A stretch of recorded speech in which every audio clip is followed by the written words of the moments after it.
Hello, hello. How are you today? How's the morning so far? Are you enjoying South Summit? Yes? Sorry, I didn't hear. Are you enjoying South Summit?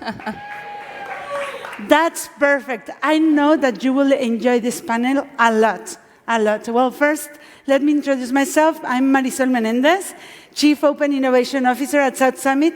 I'm all about open innovation, and I'm so happy to have this conversation today. For me, guys, this is paradise. First of all, because of the amazing set of speakers that we have, but also because of the representation of sectors and companies that we have here today. So let's do a quick round. Liz already mentioned your names, but let's do a round of introduction. We are among friends. We are in a family. Let's just have everyone else get into our own group. So please, let's begin with you, Nick. Can you introduce yourself? Sure. So I'm Nick Passey. I'm responsible for digital and IT for the international region in AstraZeneca. So it's Asia Pacific, Middle East and Africa, and Latin America. And as part of that, I'm responsible for 12 health innovation hubs that we have in different countries. So in terms of kind of our focus, then we're really focused on the many challenges that we have in healthcare now, and you know about non-communicable diseases, aging populations and so on, but now many more challenges because of COVID putting pressure on healthcare systems.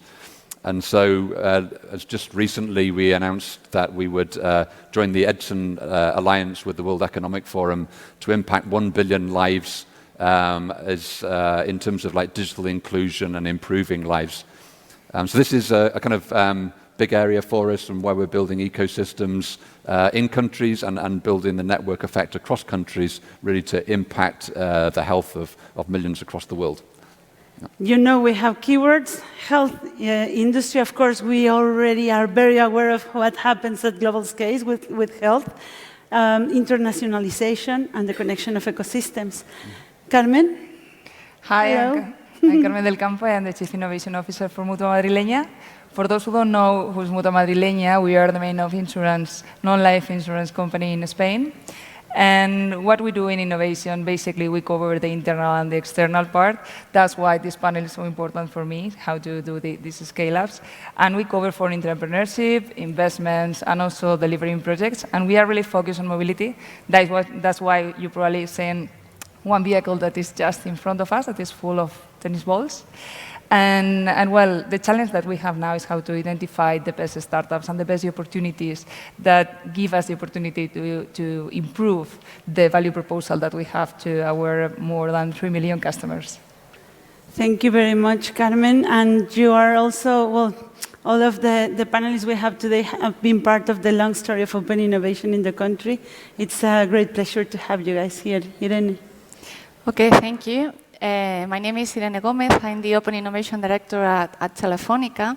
And I like to say that we are a team that looks and seeks for diversity in the way Telefónica innovates. We are very close to the ecosystems in which Telefónica has operations. And we are about 70 people working in different locations in different countries. And we aim to look for technologies like everything around 5G, artificial intelligence, blockchains, Web3, every technological enablers that can create new business models and things that can match with Telefónica. We have, as part of our activity, we invest in those startups, and we make it through Wayra and also through Telefónica Ventures. So that's who I am. Thank you, Irene. And Pepe? For me, this is perfect because the previous panel, they talk about energy. My name is Jose Mínguez. I'm Head of Innovation Market Iberia. And my role is to get ideas from the beginning to implement it in the business lines, in the market side. We are Endesa. We are the first electricity company in Iberia, Spain and Portugal, and the second in gas. But we are committed to start selling gas as they previously explained, and in this wonderful energy transition, we are pushing all the technologies. I also working with Enel Group in many communities. We have several communities, international communities, where we share experiences in circular economy, inclusion, social inclusion. We are doing a lot of projects on that. Blockchain, artificial intelligence are the main sites we are working on together with other countries. Thank you, Pepe, and well, Jose, Mr. Jose. You know, this is amazing. We are talking right now about scaling up open innovation, and well, as I said in the beginning, for me this is very significant.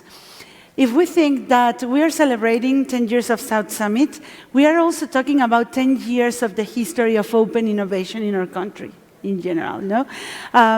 We've been, as companies, structuring and creating the open innovation strategies.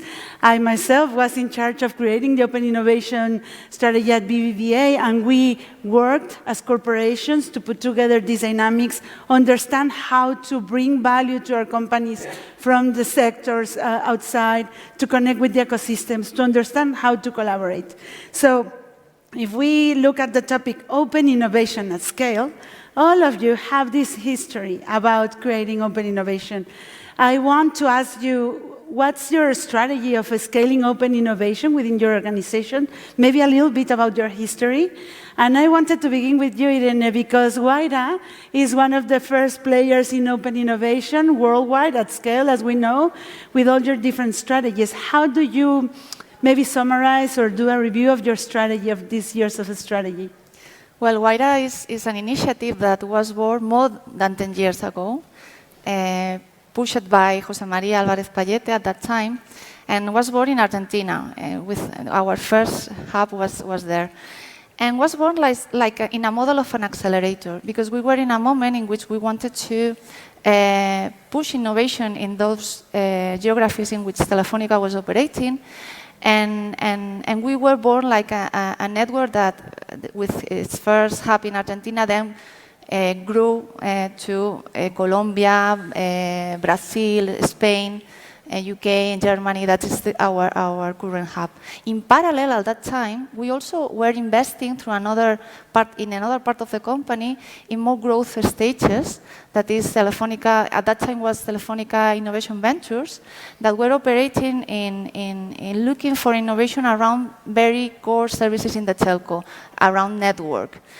But the ecosystem has evolved in these 10 years, and our strategy has evolved as well. And I wanted to share with you 4 things that for me are key pieces of this new situation in which we are.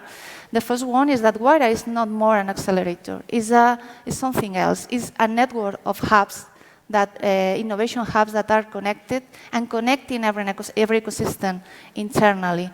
The second one is that we decided to put in the same subsidiary every initiative around investing in startups in Telefónica. So almost a year and a half ago, we decided to join Telefónica Ventures, and Guaira as part of the same subsidiary. So we have one strategy to invest that combines the different momentums of the startups. So Guaira invests in more early stage, up to 350K, and then comes Ventures, investing directly in startups up to 5 million, but also investing in third-party funds. And a key thing of the change we've made in the strategy is what we want to accompany those startups. So we decided, because we were not covering the scale-up space, to align with CAFAN, and we launched Leadwin. This is a scale-up fund, deep tech. So we are looking for deep tech startups with this new fund that combines everything we are doing. Wow, that's quite a journey, and it's interesting to see how is the evolution. Of course, we couldn't tell the story today with all those different stages that you were talking about down the road. You know, it's part of the history, but also I think that all other organizations are learning from your own experience, which is really important for that. And how do you see that in Endesa, Pepe? Well, the energy system is changing from big production units to prosumers that can produce the electricity. And we can see that along these 10 years, we have pushed another technologies like the heat pumps, that is a very old technology, but we are pushing it. electric mobility. It was a dream to have an electric car many years ago, and now you can see that we are developing the biggest network of chargers in Spain right now. And in this process of open innovation, we are founders of South Summit. Only a very little group of believers at the beginning believe in that. How can you put startups and little ideas inside the big corporation? That I think we will talk a little bit later. But to not tell about the story, I think it's more interesting to say how do we work now. And I think there are two key factors very important. We are more internationalized. There's a lot more cooperation between the countries, as the groups that I said before, because now we perceive that very good ideas, they are raising in Brazil, and they are being developed in the units, local units in Brazil. Now we can implement it, and we are continuously contacting with them. The technology is getting each time more complex, so you need really a specialist on each technology. 10 years ago, there wasn't this complexity. I like a lot the coding complexity of this year, because even the specialists, we are getting a little bit lost on these old technologies, and as every company, they are focused in the business, which they don't know very well, but now you have to get inside your company other technologies that you don't really understand, and this is why you need outside talent to get it inside. And things go a lot more fast with digitalization. Something that's happening in Australia, it gets here in 2 months. So I think all of this is changing our model and adapting, and this is why we have the Energy Innovation Hubs in the most relevant parts of the world, of course, that there are in business: Tel Aviv, Boston, San Francisco, Brazil, Chile, Spain, which is the Madrid Energy Innovation Hub, because we have to respond and be more fast to put all the products faster in the market. Yeah, and you raise an interesting point that we, all corporations, learned, which is how to prepare internally to also integrate everything that is happening around the world, no? How do you do that? How do you see open innovation in AstraZeneca, Nick? Yeah, so maybe just to give an example in the lung cancer area. So in this space, for many people, the disease spreads beyond the lungs, and this has like devastating impacts. So obviously, if you can catch it when it's in the lungs, then you can give people better health outcomes. And as a statistic, in India, if you're caught with lung cancer, you have, I think, 3.7% chance of being alive in 5 years.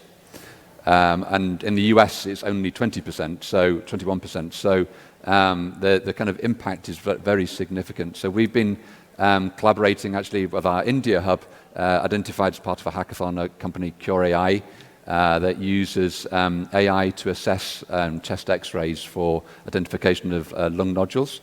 And then that's basically an indicator of potentially having lung cancer. And so we've, with them, now kind of taken this kind of one startup that was operating in India, and then collaborating with them, we're now operating across 18 countries, now taking their solution across these countries. And I think we've set the ambition for 5 million patients that we're looking to get to by 2025. So this is an example of what we call our A-Catalyst network, where we're kind of using the network both to kind of like identify startups against specific kind of disease area challenges, but then also how we use our network across the countries to make it relevant in every locality. Wow. I think that's really a really big opportunity, as you say, beyond the pill in terms of impacting healthcare and how we can make kind of health more equitable, improve access, help the kind of healthcare experience be more convenient for people, and how to help the productivity of healthcare systems that are under so much strain because of the pandemic. So this is kind of an example of scale out. Yeah. I think this rightly connects with our topic. Now we are talking about complexity and creating open innovation at scale. South Summit is about decoding complexity. When we were talking about that, we said that maybe the difference from what we have today versus what we had 10 years ago is the speed of everything, of transformation, of innovation, the complexity that comes from the integration of many different players, many different sectors, many different countries, regulation, customer requirements. These elements integrate in the complexity of our own sectors. adding to the big challenges that we have as a society. One of the things that I love about this panel is that we are representing here transversal topics that are of critical importance for everyone. These wicked problems that we can only tackle if we collaborate, no? Health and every preparation for the future, the telco industry as part of the keys of all transformation that is happening and innovation, and of course, energy, sustainability. We are now maybe sitting in this past that we just reviewed and looking into the future. No? What are the keys in corporations such as yours with this global impact, transversality, to keep this escalation going? What are the elements that we need to consider? We can answer as you want. Who wants to begin? For me, I think the key is the collaboration. Because, as I said before, as this gets more complex, you need open innovation. From the start, you need open innovation, and at the end, you need that it scales. So, going to the topic, open innovation and scale. How do we start at the beginning of the process? You need help from all the ecosystem. It's not only about the startups, because sometimes people confuse open innovation with the startups. You need research centers, you need technologies, because you have to get everyone in what he does best. And that's very important from the innovation departments, because there's a lot of talent outside, there's a lot of talent inside, and you have to do this matching to succeed. The orchestration, no? So you need universities, you need the startups, you need to find the technologies to understand which one are good, are bad. For example, we made a lot of forum blockchain. There was a super hype, everybody knew. But from our side, from the corporation side, we were really focused to make a business case that worked. With artificial intelligence, we are doing the same. And this road is really hard until you get to the final price where it upscales. For example, in the case of blockchain, we are launching right now with the Malaga City Council a production to use it with energy poverty, and we developed last year the technology to upscale it with blockchain. With artificial intelligence, now we are developing a small proof of concept that we are not sure that will succeed, but we intend to succeed. Some of these projects are being done with the startups, and others are being done inside with the expert, data expert, and on other ones we go to big consulting firms. So it depends, and this is the collaboration needed to have really good people inside to get these ideas, put inside the huge process we have to finally put in the customer. Collaboration inside and collaboration outside. What do you think, Irene? Building on top of what Pepe is saying, I think there is no formula for doing open innovation in a corporation. I think it's key to understand the momentum of your corporation. Because, for example, you can implement a corporate venture capital as a way to make it, but you can do a venture building, you can do a venture client, you can incubate. So there's so many formulas you can use. There's no specific one that fits better or no. It depends how you understand your company and decide how to use. I think the key thing to understand which one it fits the best depends on the money you have to implement it and the time you need to get results. Because some initiatives, a way of, let's say, so formulas, like, for example, venture building, requires more time to get results. And others, like, for example, acquisitions, are more, the results are getting faster. So it depends of the momentum of the corporation. And maybe even an understanding that it's not uniform, no? That you need to adapt.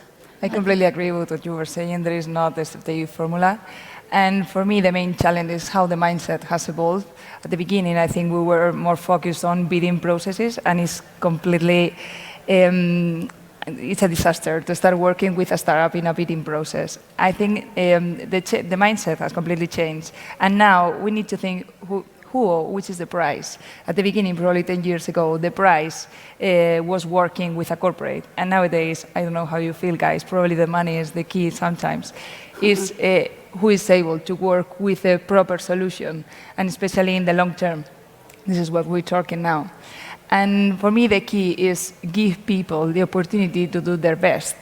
Because sometimes when we try to work with some solution, we try to bring them to our business, to our process, and this is To your bias. this is an epic fail, because if they are there and if you have put your eye on them and you want to invest and collaborate with them, it's because they have something that you don't have. And it's a good opportunity to give them the space and give them the path to get bigger. And it's a pleasure to be in the right side and to be working with them. And this is the mindset I think we've created along on these years. And obviously it must be supported, as you were saying, with resources. That is something that the corporates, we are really lucky and we have it. And it should be what we offer in this collaboration. A different mindset. Nick, for you? So I'll just build on these points. So maybe it's kind of often the focus on the solution rather than kind of maybe focusing more on the problem. I think the problem can be very localized within a country as well as looking at it globally. So it's kind of assuming that we can just kind of like roll out something that's standardized across countries and it will not kind of achieve the scale. So I think really kind of deeply immersing yourself in the problems that you're trying to address, and then working with people who share the passion to address that problem at a local level and also like on a cross-country level. That's I think a key one. So that's kind of usually you think you've got like a tremendous opportunity, but then find the problems misframed, and then that's kind of a lot of people upset with that. If you get faster in solving something that is not a problem, you are getting farther away, no? Yeah. And it's interesting that the common factor of things that you've said is like get a little bit outside of yourself to be able to integrate these novelties, to change your mindset, to grow into the future, understand that not everything is the same. One final call to action, one word. How would you summarize? What message do you want to give the people that we have here, or maybe who will be viewing this video in the future? One word. What will be your advice for scaling in the future, Pepe? I prepared something. You can download an article in our stand that a lot of wonderful people is going to read, which is 101 Ideas of Innovation. And I end my article with this phrase. I'm going to read it because I think it's really, really inspiring for everyone who is here and is thinking to launch. It is from a phrase that Martin Luther King he told to students in 1960, but I think it's very applicable for today. It says, "Keep going, because it might well that the greatest song has not been sung, that the greatest book has not been written, that the highest mountain has not been climbed. This is your challenge. Come closer, grab it, and make it part of your life. If you cannot fly, run. If you cannot run, walk. If you cannot walk, crawl. But all the means, keep moving." I think this is the spirit of innovation, because sometimes this is frustrating. I know your startups, you keep pushing, and we in the corporates, we keep pushing. So keep moving, because I think in the energy sector, we are going to achieve net zero, but I am sure in another sector, you are going to achieve your goals. Thank you very much. Irene? Okay. What I wanted to share with you is that, in my experience, well, innovation is execution. So in my experience, you need to agree in what means value return in your company. For example, it can be return on the investments you do, but can be the business you can generate using startups, or can be whatever you agree with your company. So be super clear what is the expectations your company has when you have an open innovation program. And then change it all the time, because everything is changing all the time. So we are based in strategy as well, no? Carmen?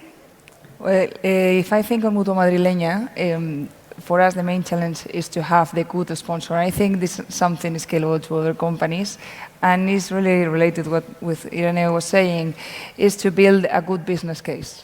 So if you want to be in the long term of the company, you need to have a profitable business case in terms of efficiency and in terms of cost. It means have a good relationship with the core of the company. It could be the customer, or it could be the operational process. So for me, that's the key. Thank you very much. And Nick? I think my one would just be about like meeting different people. So by that I mean like people in other industries and so on. And I think certainly the kind of pharmaceutical sector has always been very focused, kind of inwardly focused, but now, and especially with events like this, you start to see many more connections cross industries, opportunities to collaborate. So yeah, meeting people in different areas. We're in the perfect spot for that, no, guys? So thank you very much. Thank you very much, everyone. Thank you, everyone here in the auditorium, and thank you, everybody watching. And we will keep open innovating. Thank you very much. Enjoy the rest of the day.